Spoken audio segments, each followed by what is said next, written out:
Baal was a beta, and so was the lady of Byblos, Baalat. The Bible is not only called the Bible, but it is obviously by Baal. It is exactly what you would expect them to say, and exactly how you would expect them to twist it.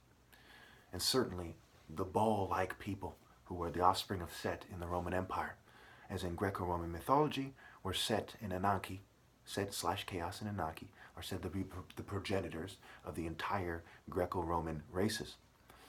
And so it is that even in the Bible, from their inferior perspective, from their craftsman perspective, they understood 1 John 2:15, that if there was to be a hero, the kind of bare minimum understanding he'd have is do not love the world or anything in the world.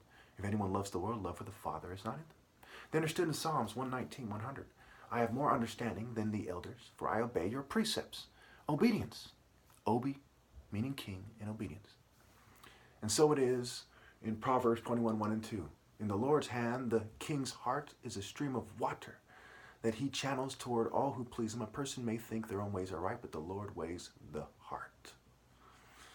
And it goes on to say in the Bible that the king's throne is established through righteousness. Anyone who hasn't established the throne in righteousness is not a valid king. There isn't a European bloodline in history that can claim that they've established a throne of righteousness. We can rule them out. We can rule everyone out but the Igbos. We know them by their works. We can tell by the Nigerian Civil War that they fought for the highest cause. Anyone who misses this should be silent in terms of religious matters and martial art matters.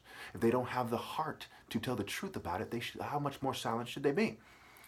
They should not exalt themselves in the presence of kings, nor on a planet that was meant for kings. They should accept being the sniveling worm in reality that they are, in their pathetic psychological construct, I would say, as well. Now, some people will start crying like bitches and act like cowards.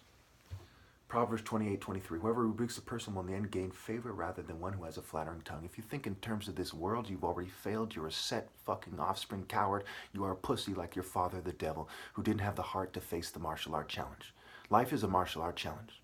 No sniveling whore who doesn't understand that and who doesn't date righteous men who accept the challenge is worth living for.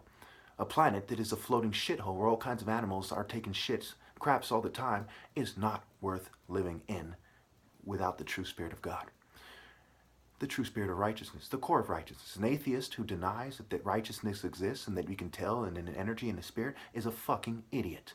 You don't have to be a religious person to understand that. You don't have to believe in God to understand that righteousness has a source and a core.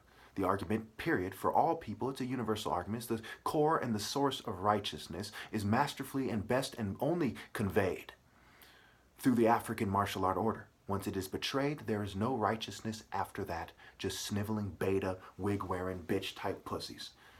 Thank you.